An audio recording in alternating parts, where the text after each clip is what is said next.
Morning everyone, you've seen the thumbnail. We're going to do a bit of a review of the Ferrex cordless nail gun, $79.99 from Aldi. You buy it online. I needed this. I always need power tools. I've been doing, see behind me, some panelling, some of that shaker style, Cheshire style moulding, panelling that you buy from B&Q, and there'll be a video there, or if it's not there yet, it will be in the future. There'll be a video out on actually fitting all that moulding kit, and ideally you need to be using a nail gun with it. Now, I hadn't got a nail gun, and I looked online how much nail guns were. Now, if you've got a compressor, you could pick up a nail gun for about 80-90 pounds, probably a bit less, 50 quid depending on where you bought it from. If you wanted a nail gun that was hardwired in, i.e. you plug it into the wall, basic entry level, again you're looking at 120 quid, depends where you look. The better quality nail guns, the cordless and the gas canister ones that you pressurise, however they're working, you know, they were a lot more money. And when I mean a lot more money, 200, 300, 400 pounds. I didn't want to be spending that. I'd only got, you know, a smallish room to be putting a panelling kit on. So I did have a look round, looked at Aldi, looked at Lidl. Lidl hadn't got anything, but Aldi had on their special buy DIY section online, and it was $79.99, and it was only available to pre-order because it wasn't available online until the 12th of March. Now, I ordered this a good week and a half prior to that 12th of March. Once the 12th of March had come, I was getting automated notifications to say it was going to be dispatched, and it came within 3-4 days, so that was brilliant. That allowed me to get on with this panelling that up and coming weekend, which we've done. Now, I just wanted to give a review on it. I didn't want to be ages doing a 20-minute video, but I can't fault it. I've actually been really pleased with it. What was nice about this, it's a 12 volt, it's far from a 12 volt, it's an 18 volt lithium battery, which lithium batteries are the ones that if you charge up, it holds its power and it doesn't deteriorate. Now, I put that on to charge prior to using it, and I'd say within an hour to 2 hours that was fully charged. I did all this project in this room, and you can put that down all the way around, and it's all the way behind me as well, like that. You can see that all the way behind me. I had a full day and I didn't need to recharge that battery, which is good.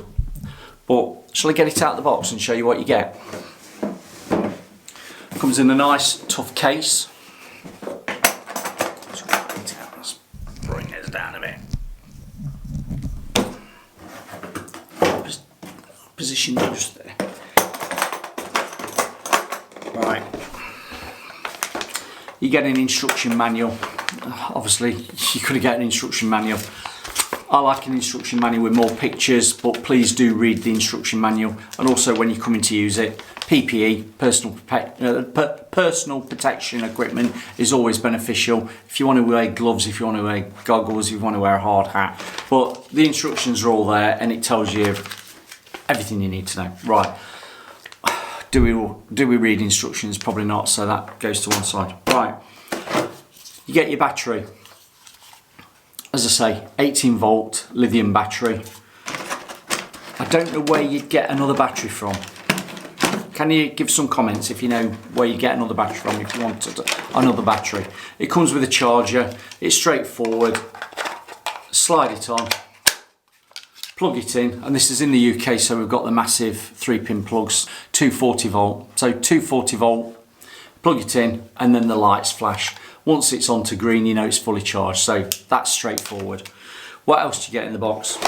You get a pack of panel pins, you know, nails. Now they're 18 gauge, and they are quite big, 2-inch, which is 50 millimeters. That's what they come like.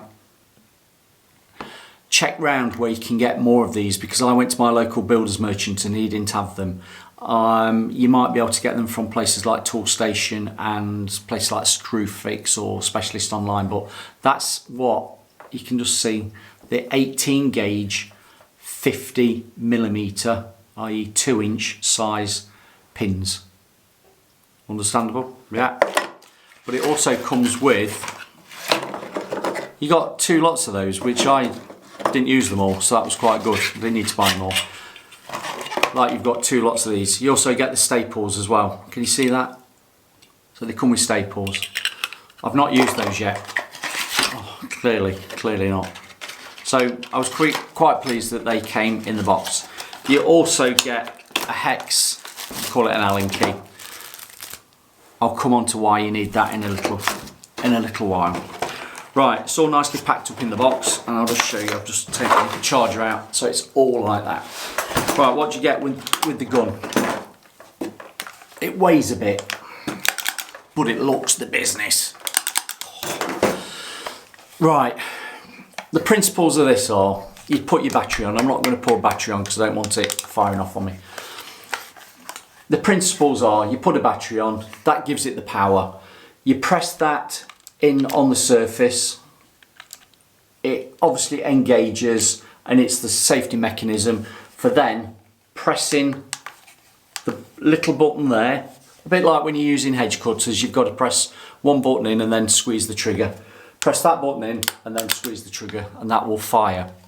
Now, I found the only problems I had with this were when I wasn't putting enough pressure on that surface, and I'm going to really push it in, and held it against the surface to fire it. If I didn't put enough pressure and weight against it, what it did, it didn't put the nail in far enough, and it clogged it slightly. I'll come on to that in a minute. But other than that, it worked fine, and I've done multiple pins all in here, and I was very impressed, and it saved me a lot of time. Right, let's talk about this a bit more. You've got a belt hook holder, so you can clip it onto your belt like that. You've got, on the side, you've got your little lights which tell you whether, if it's red and it's flashing, you've got a jam, it's jammed in here. If you've got a red light, it's the low battery, that's permanently on. And then you've also got the green light flashing, it's overheated. Well, if you're a DIY like me and you're only using it periodically, doing a project job like this, it's not going to overheat. I wouldn't have thought so. And then you've got the green constant light there, which you've run out of nails or pins. So self-explanatory, it's actually written on the side. But next to it, you've also got the sliding side switch, because it's on the side, for single firing, how I was using it, pushing it up against the surface, pulling that trigger back and then pressing the button, you know, or pressing the button, pulling the trigger back. You've got single firing and contact firing. Now, I didn't use contact firing, but looking in the instructions, that means when you actually put it against the surface, it was ready to fire without you pressing the trigger. I think that makes sense. Right, let's talk about some other feature on it. You know what I said about, depending on the pressure and how much power you want it to push that nail in, there is a dial on the top. So if you move it all the way, goes one way and then the other. If you go all the way to the right, that's full power, it'll push it all the way in really far. If you don't want it going in so far, a bit more delicate, you can dial it back so there's not so much power going into it. I wanted to make sure that the panel pins on here were going all the way in, so I had it on full power. I didn't want to risk it. Right, I'm just going on to the negative before we start on about how you fill it up. It did clog on me. So I used it all day. It did jam on me about 4 times. And when I say jam, it's when the needle in the top, the nails, get stuck and it won't fire. And that's when you'll get your little LED light there flashing red to say it's jammed, which is fair enough.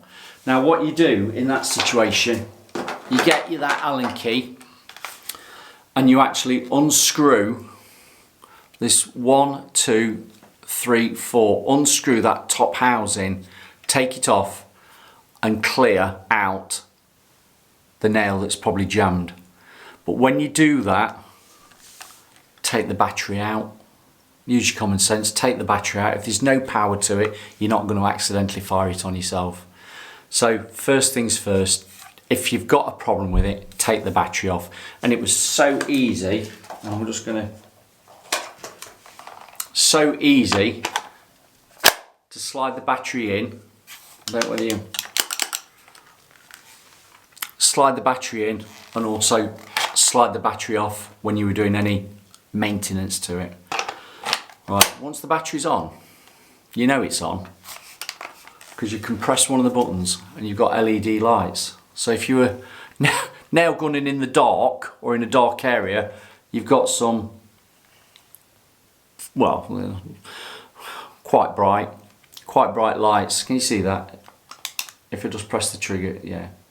So that is self-explanatory. You've got lights on it, you've got power because the battery's on. Right, let's take the battery off because I don't want to fire anything. You're going to say, right, how do you put the nails in it? I'm going to show you. Right, shall I show you now? So I've got some, there's probably about 20 on there there's probably about 20 nails. They come in quite a long strip. Right, there's a release button there. Press that down and it slides out. Now you would think you might put the nails in that side, but you don't. It's actually that side. So lie it flat, if we can do it. Make sure the head, you'll know which is the head and which is the actual pinpoint. Make sure that the head is at the back. And if you can see that, I've just put it on that runner. You see, it's on that runner. Pushed it down, make sure, pushed it up to the top. And then, being quite firm, push that back into place and clip it. And that will give you your nails ready to rumble, shall we say. Now if you want to take them out, press that, you see that? Press that, it's on a spring. Press it, it comes back, slide them down, take them out. Dead easy. An idiot can do it. I've done it. Just lock it back in place. So that's what we've got. Not much more to say. Self-explanatory. It does what it says. It does what it says on the side of the box. It helped me doing this paneling. And for $79.99, you can't go wrong. So if you're looking at buying a nail gun, and this is cordless because it's battery. Where's my battery gone? It's battery operated, cordless. No, don't need to plug it in. I think if you're a DIYer or somebody on a small project that wants to use it to save you time, this is what you need to be buying. It's actually made me think that this could get me into buying a more expensive one because this worked really well. Well, if this worked well, how much better would a 200, 300, 400 pound one be? If you've got a 300 pound Makita, DeWalt, Milwaukee, I don't know, Roby, is Roby one that's a bit of a cheaper one? If you've got one, how do they compare to a cheap one, do you think? Because this, to me, it is cheap, but it's done what I needed it to do. And I can't ask for any more than that. So, on that note, you'll probably see some videos coming up at the side of me. I'll move to the side. I'm going to say, if you are looking for one, give it a go. Yeah, it weighs a lot, but don't they all? I think they do. Thanks for listening. Like and subscribe. We've got some more tips and tricks on renovation projects and painting and decorating, wallpapering, spraying, all on the channel. Very impressed. Thank you, Aldi.